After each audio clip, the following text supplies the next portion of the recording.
the nature of how we are changing, and I truly cannot emphasize this, is that you yourself are at a phenomenal psychic crossroads.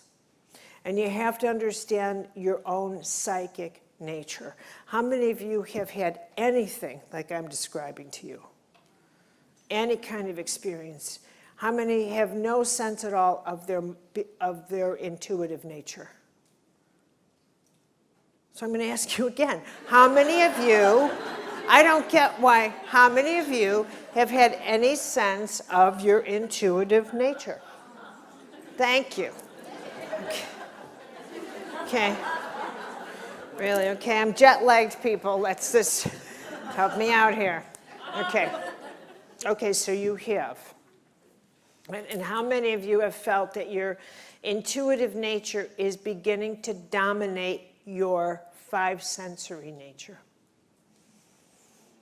That what you are on the inside is becoming stronger than that when someone talks to you, it's what you feel versus what they say. You'll trust what you feel.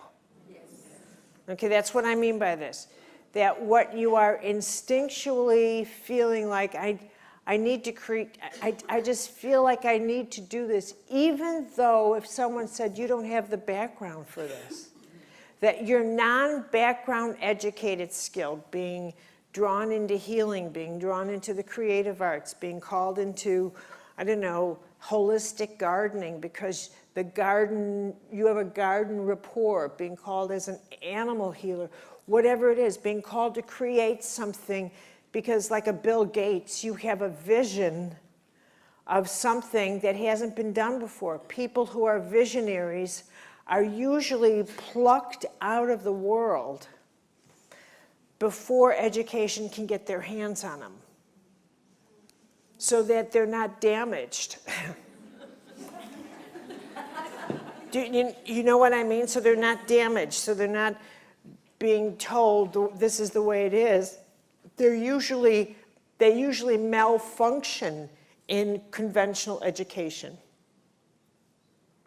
because that their brain's been set up for something else, so the convention won't fit in their brain.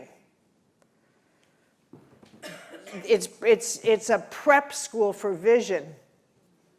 Their brain's like a prep school.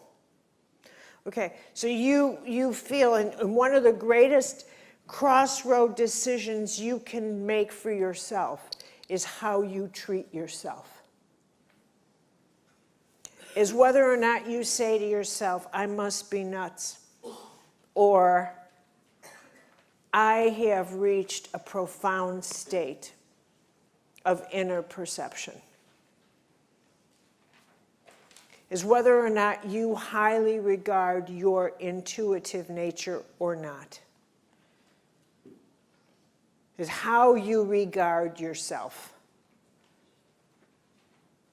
How you regard your own senses. Instead of treating intuition as a gift or your intuitive skills as a gift, you have to understand that's not a gift. It is the next level of sensory skills animating and coming to life. It has nothing to do with being gifted or your grandmother teaching you something around a cauldron in a kitchen. I love the way people say, my grandmother. You probably visited her once. Stop with that crap, my grandmother. It's always your grandmother. Where's your mother? In the closet. It's always the grandmother. What about the grandfather, you know? I mean, it's always this mythic grandmother, you know? And I picture her like some crone around a cauldron like Macbeth, the witches of Macbeth or something. Get out of here. You know, yeah, let me see your grandmother. Anyway, I had a grandmother. She taught me cards. She taught me poker. Now that's a grandmother you can rely on. Bought me my first martini. That's a grandmother.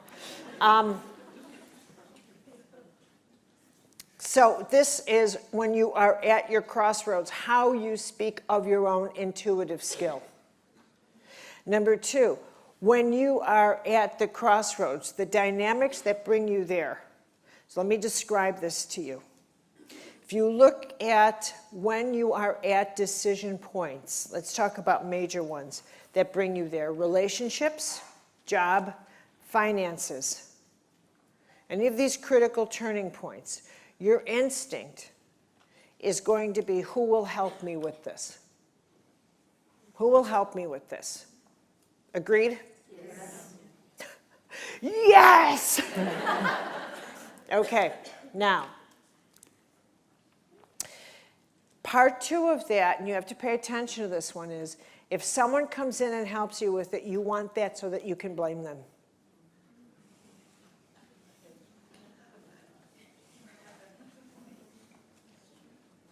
You want that so that you can blame them if it backfires. Okay? You want someone to take charge and do it for you, because the big thing that's frightening in a decision is not the decision, but living with the consequences. And you want to be able to say, and it's really interesting how many people find it difficult to reward someone who's helped them make a good decision, but not difficult to blame them. And if no one's there, they come to a standstill. So it's a real good place to discuss what is fate and what is destiny, and where can that plug into you. And how many of you have had this sense that there's another life of yours being lived that you could plug into if you wanted to? Have you had that sense?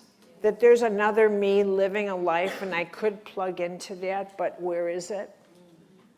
Have you felt that, really? Yes. And have you felt like I just don't know how to get there? Yes. And have any of you ever been plagued by the idea that I made decisions and the wrong ones and I can't get to the right life? Yes. Have you really felt that way? How many of you are living with the feeling that that's it, I am fated to the life I have now? No, I hope that's not the answer. I'm really asking if you feel like mentally you might say, no, I don't believe that, but emotionally you do. So it's two different things. This is an important question. You might think, no, really I don't believe that. I don't care what your mind says. I want to know what the fullness of you emotionally is really living. And you know that if you've become passive about your life and you are not actually doing something. Because if you're passive, what you are really thinking is somebody's going to come here and change my life for me. And that's not going to happen. So if you've become passive, you've accepted your life on the track of fate. So I'm going to ask you again, how many of you have simply accepted, well, this is it? Okay, is that good enough for you? Is that where you want to stay? Okay, all right. So it does not, I'm going to repeat, it does not take much, but what it does take is the willingness to let go of all that your life has. In the sense of you don't know what's going to change. All right? This is like healing, which means what is the reason people don't heal? One of the major reasons is they don't want their unhealthy life to change in getting healthy. Isn't that weird? Isn't that weird? I'm going to say this again because there's no difference here. People want their unhealthy life to stay the way it is, even though they want some aspect of themselves to heal. But they know what their unhealthy life is, so they want to keep that the way it is. They want to hold aspects. The devil they know is better than the devil they don't. So the idea of healing, now I told you about time and space, especially healing very fast is so frightening to people that they would soon take 3 years to heal something that could be healed in 3 weeks. So when people say, how come people don't heal faster instantly. You could heal 10 times faster than you do. But it doesn't appeal to the speed at which you have become accustomed to events moving in your life.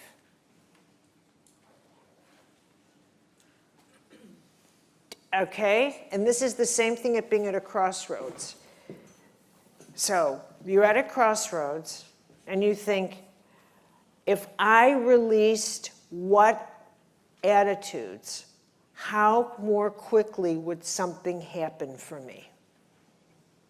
So this is a big deal here, okay? If I'm at a crossroads, fate and destiny. Fate and destiny. Fate is created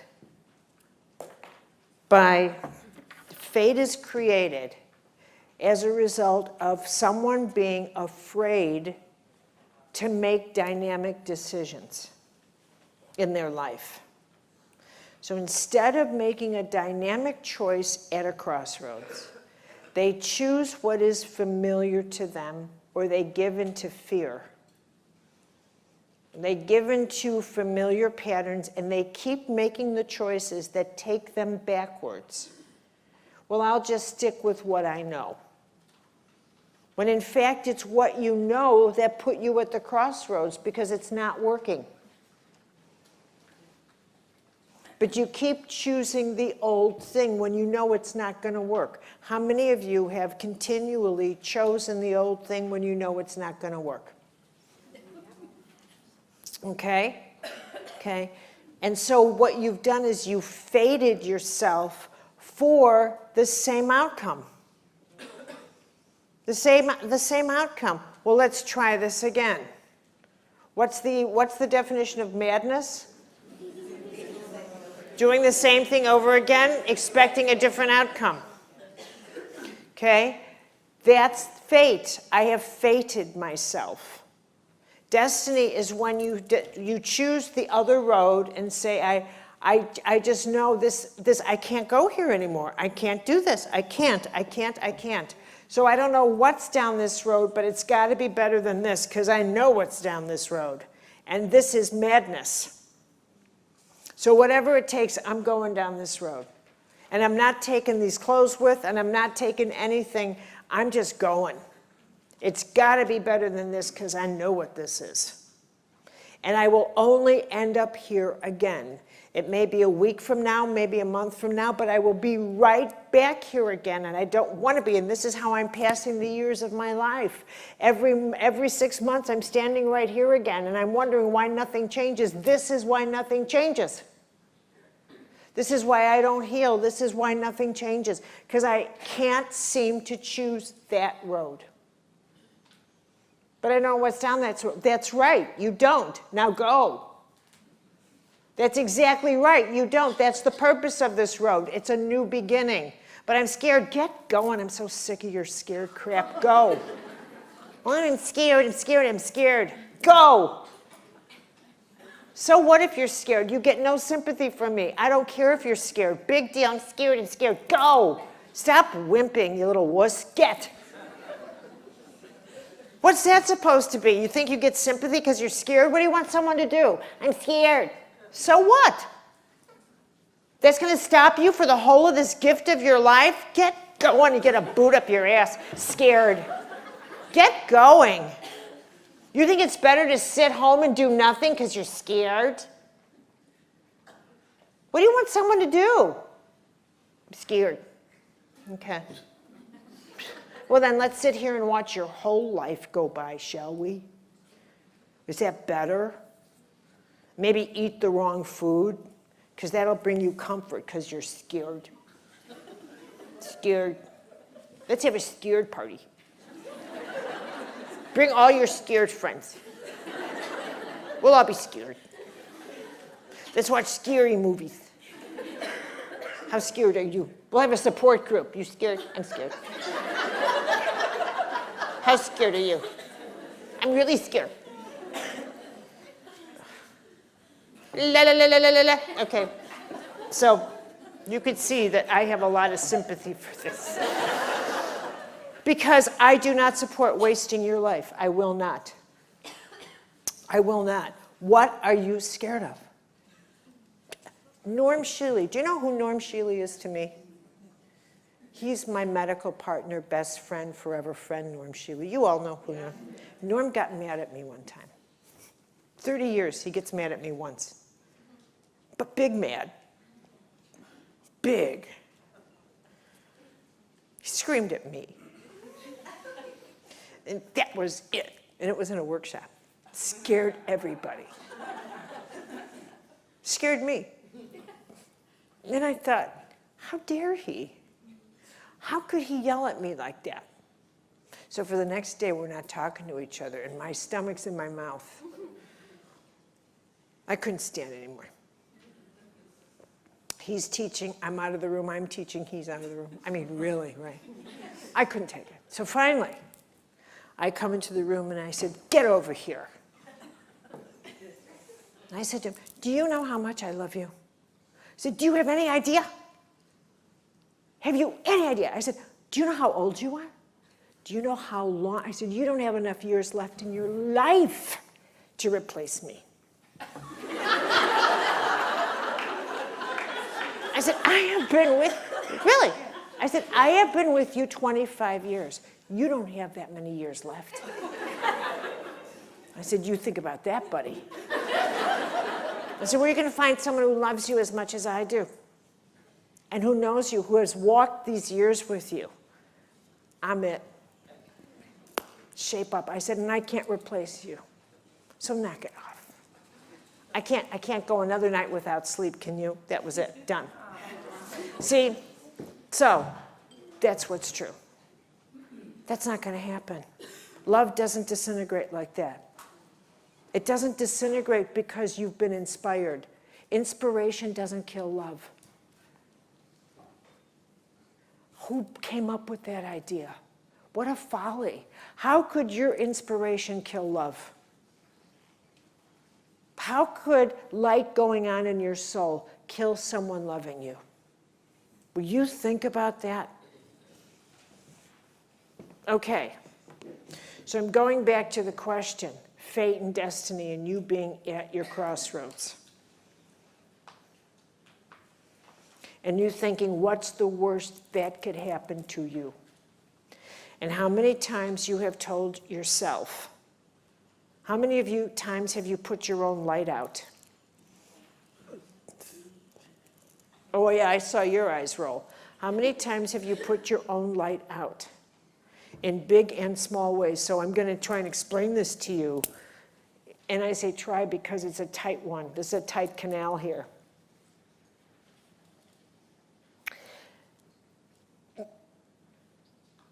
When you ask a prayer, like, what am I supposed to do with my life? That's a prayer. It's not a question, it's a prayer. The way it's answered, the way that prayer is answered is, it's not, you don't get a FedEx. You don't get like, well, here's a letter, because that prayer is a mystical prayer. What you're saying is, for what reason did you give me life? What do you want me to? And you always think that it's going to be answered in a, what's my job? Because you always reduce things to a job, as if the whole reason that God gave you life is for an occupation. So that if you get fired, you no longer have a reason to be born. It's as if, well, the next day you're going to die because there goes your purpose for being. This is how twisted we are in how we've created this off-planet God that we essentially want to be an employer. We essentially think this off-planet man is an employment agency that runs a pension plan in the sky, and then a matchmaker. And while you're getting me a job, can you find me my soulmate? And then everything's going to be fine. And then don't bug me. Leave me alone. Keep your curses away from me. This is the nonsense we believe about this off-planet God. Okay. And we made up this God. You do realize that. Okay, it's all made up. But you are totally hooked into this. Getting this God out of you is impossible. This is a fairy tale God. This is like Cinderella. It's total Cinderella-ish, but this is the God you believe in. And you actually believe it was born on December 25th. And if I showed you the pictures of the Hubble telescope and showed you the Sombrero galaxy and the Andromedan and all the life in space, and do you think they have the Roman calendar up there that says December 25th? Was Jesus born out there? Do they know about Jesus the God out there, and etc.? I don't know, but this is the planet God was born on. Okay. Anything you say. This is the way we kind of think. And I'm kind of taking the air out of that mythology, people, because one of the things that we're at a crossroads on the planet is that all the religious mythologies are disintegrating at the same time. Every one of them. The mythologies about Israel, the mythologies about Christianity, the mythologies about Jesus, and the fact that he was actually a married Jewish rabbi. And Mary Magdalene was his wife, and this idea that he was a Christian has got to stop. And the mythologies about all these religions are disintegrating. Do you know what's going on in the Vatican? Is that they now have an ongoing seminar with Jesuits and a bunch of others on the first galactic theology. Because they know that extraterrestrial contact has been made, so they are preparing the first galactic theology. And just like the Pope said, and this other, we put no limitations on the creative power of God. Because all religions are earth-centric. So they have to have a theology that is galactic-centric. Otherwise, they have to be prepared to say, well, of course space is filled with all God's creatures. This is the size of the phenomenal turning point now. You define yourself beyond occupation as having a purpose at a crossroads, as having a purpose to create more than, to be defined more than your occupation. This is so important. This is so important that you get this. You are more than what you have always done. You're more than just, well, I've always been this title. I've always done this. You are more than this at the crossroads. You are whatever creative thing that can come through me, I'm capable of doing. My destiny is whatever my soul needs to bring forth, I am destined to do. My work, everything I've done on this planet, was born out of something I wasn't trained to do. It's a medical intuitive. Whatever it is you have inherently in you, you say whatever it is, let it come out. Do not limit yourself by thinking, I can't do this, I can't do this. You think you have to be at the crossroads and say, I can do anything. I'm not limited by my age, my education, my anything. Your primary gift to yourself is to say, I don't have any limitations. How do I know what I can do? I haven't got a clue. The first thing you do is you take out of your mind the nonsense that you are limited by anything, that you were born just for some task in a building. That you get that out of your head.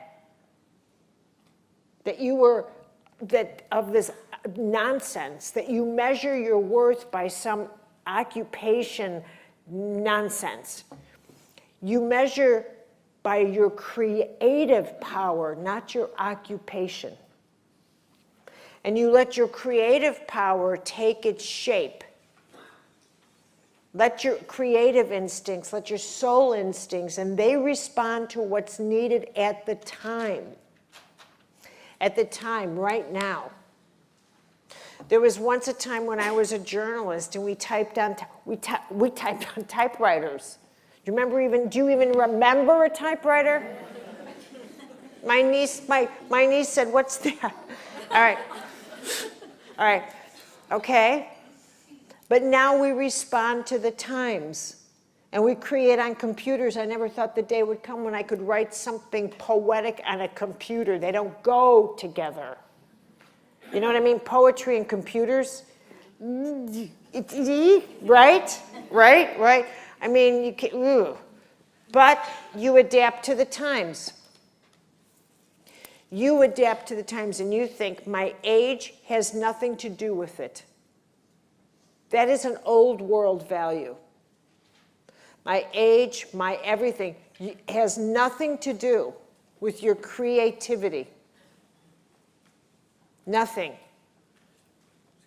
With the life, what has to do with everything is how you talk to yourself, how you limit yourself at the crossroads. With the way in which you say things like, "Oh, I can't do that, I really can't do that." The list of can'ts you put on yourself. I think what we are in definitely a part of is that the old way is collapsing, and the new way is expanding, inflating. And you know those like two circles over, it's really quite simple. You know how two circles overlap like this? This is the old world. Everybody's living in here. And so it's a crowded place. And it's truly polarities in which, if you'll see, we are living now in a world of extremes where the fossil world, the whole war in the Middle East, for example, is all about the old world and the craving of the earth powers and this fear-based earth economy and oil economy and all that whole world that is all about, oh my God, this is coming to an end. We have to get everything we can and all the power we can and we got to get it. So you have a madness of the most extraordinary level of madness we have ever witnessed that is flying through, and it is all about seeing it archetypally. It is everybody of that world, of the world, grabbing and screaming, no, no, no, you can't take this fossil world away from us. And these are all the fossil people. They're all fossil people, okay? And in the other world, you have the rising of the solar people. And that's S-O-L-A-R and S-O-U-L-A-R. So you have the rising of the solar people. So you have solar technology, and by solar technology, I mean solar completely around the board. You have solar energy technology, you have solar internet and internet, you have all forms of not just that, you have solar intergalactic communication. You have expanding into the galaxy. And in this world, the mythologies are very, very different. We haven't yet scripted them. But in this world, all the mythologies that held that first orbit together, all of them, and so, which included all the mythologies about the old world religions. They belong to that old orbit. So when I'm talking to you about the death of religions, they are dying because they won't make the passage. They will not make the passage, none of them, because they held together that world.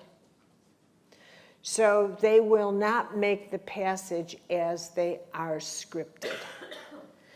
You know, each one of them has been formulated to be a divisive force.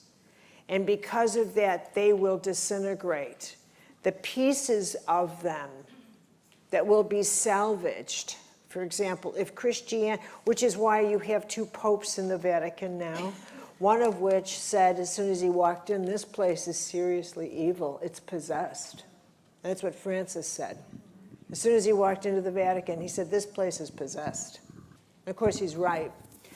And so the phenomenon of having 2 popes in the Vatican, which, I don't know if you're, just as an aside, but this is all I'll say, which was the 3rd prophecy of Fatima, that the Vatican would collapse because of 2 popes.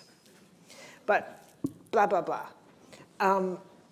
The fact is that there's a flaw in each of these that is bringing it down. And in this other, so when you say, is there a psychic? Yes, because in this other world, we haven't figured out what the role of the male-female, the role of we haven't figured out the values here. We haven't figured out the mythologies. We haven't figured out the religions. We haven't figured out anything. All people have grown accustomed to is screaming, I don't believe that anymore. Nobody has put up the creed, what I do believe.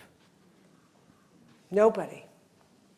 Nobody has, in this world, I've watched people for 30 years leave churches, leave synagogues, leave their religion, saying, I can't go there, I don't believe in that, I don't believe in this. And I'd say, what do you believe? And they go blank.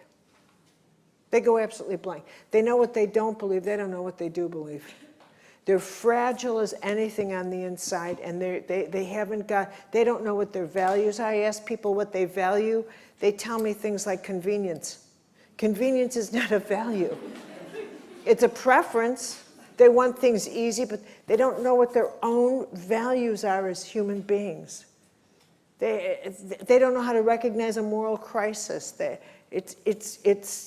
People are afraid to teach ethics in school, moral conscience, it's a fragile, fragile, fragile, fragile time. Fragile. And what I've seen people do for the last 30 years is visit things. They'll visit ashrams, they'll visit yoga. They've turned yoga into an exercise for high blood pressure. They visit, they'll try a little Buddhism, they'll do this, they'll do this. But it's like a huge building that people go into the foyer, but they never get actually in, where it becomes their devotion and lifestyle. They read a lot of books, they'll go to a seminar, but then they walk out, so God, or whatever God is, remains a hobby. They don't go to church, that's an option. Who goes there? Why? I don't like the priests. Okay, but what about your soul? That has nothing to do with that. I don't like the government either, but I'm not leaving America. I mean, I think the government sucks, but that's got nothing to do with the principles of freedom. I divide that. That's temporary. Those are permanent. So there's a crisis of the soul that human beings are going through. It's a serious crisis. And this is where the direction comes in. We need direction through this crisis. We need direction through the crisis, across that Rubicon. Yeah, otherwise people will get angry at all the priests, angry at all rabbis, angry at Israel, angry at this, angry at that, and then what? Where do we get this direction from? It's one of the reasons I would teach spiritual direction, is because I think people need to be, this is the first stage of, you're going to make this type of decision, like being at the crossroads. You're going to be at the crossroads, you're going to be at a crossroads, and here's the difference. You can choose fate, or you can decide, I have to choose a new path because this isn't going to work for me. one of the types, you know, the direction that says, I can't, one of the great decisions a human being can make is to decide, I'm not going to judge what's going on the outside. I don't know. I'm not going to judge with fear anymore. These are crossroad decisions that are major ones. You might think they're minor, but they're not. They're major. They're huge. They're huge. One of the major that you decide to say, I am, what is the source of your stress? I'll put a question out there. What brings you to the crossroads? When I say to you, how many of you are at a crossroads? How many is it about a life decision? What type of life decision? Career? Okay, what else? How many are career? Okay. All right, how many of you are at a crossroads because of a financial crisis? Okay, and that too.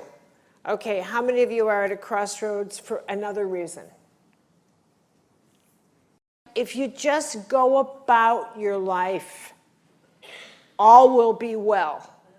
Be who you are as fully as you can, and you have no idea how much you contribute. You've done your bit. Now be who, why do you underscore the beauty of who you are and all that you are every day? When you have decisions to make, and we will always have them. It's really this simple. Is my heart in this, or is my heart in that? And if your heart's not in it, you're going to blow it. That path will hurt you. And even in the, and you say, well, I don't know what to do. You know that if you're walking the old path, your heart's not in that. And even though the new one scares you and you say, my heart's not in that one either, but you do know that your heart's not in this. So there's a good chance you'll find your heart in this path. That's where it's waiting for you. You know, even in healing yourself, that you think, I don't know what to do. Yes, you do. You stop telling yourself that and reduce every decision to a crossroads. Every single one. It's just which one is your heart in. Reduce it. Reduce every one. That's it. Stop making it complicated. Which one is your heart in? That's all. Which one's your heart in? And if you say, well, what will other people think? That's not in this equation. I didn't put everyone else in this equation. That's not. You deal with everyone else after you make your decision at the crossroads.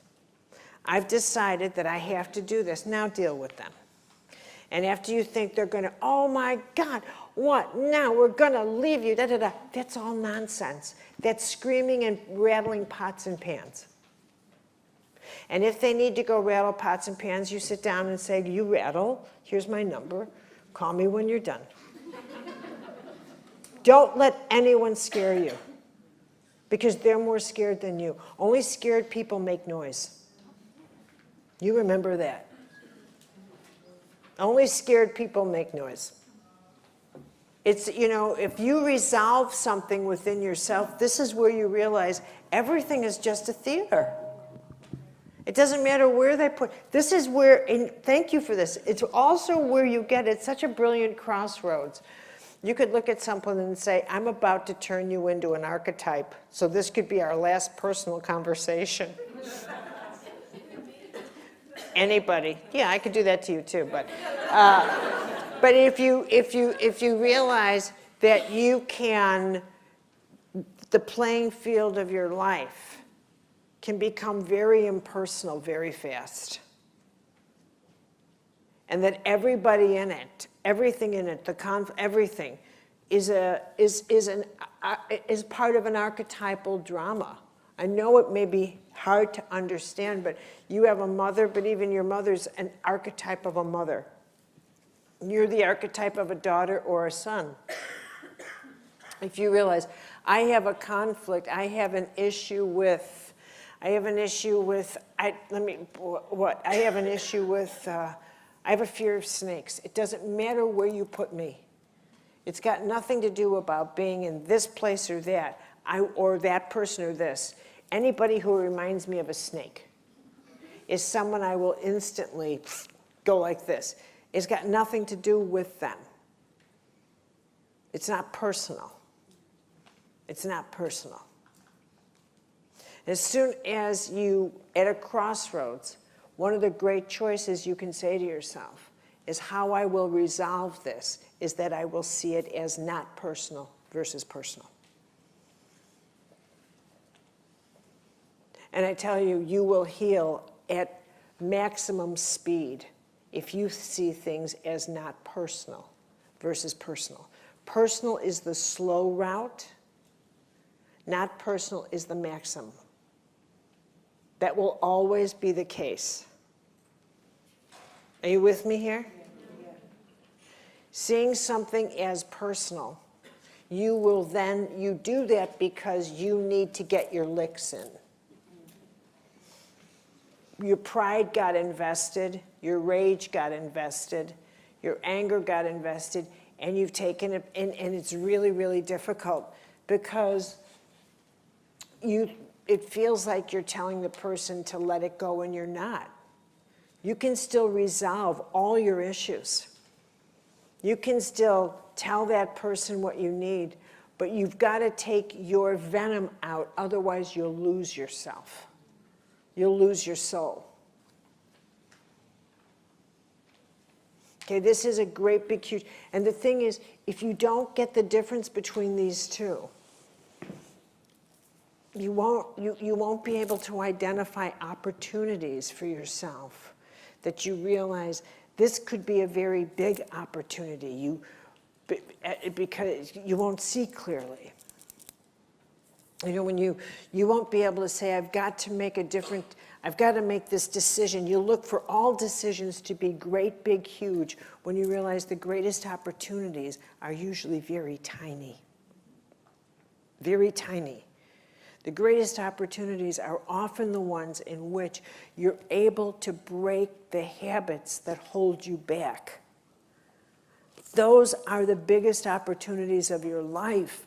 They're not about should you do this, should you take this, should you move. It's not. It won't make any difference unless you change the power in you. Otherwise, you're just doing the same thing on a bigger level. The same lousy recipes in a bigger restaurant. Do you see what I mean? You're just going to fall on your face at a bigger place. It's got to do with everything about changing you inside is the thing that matters.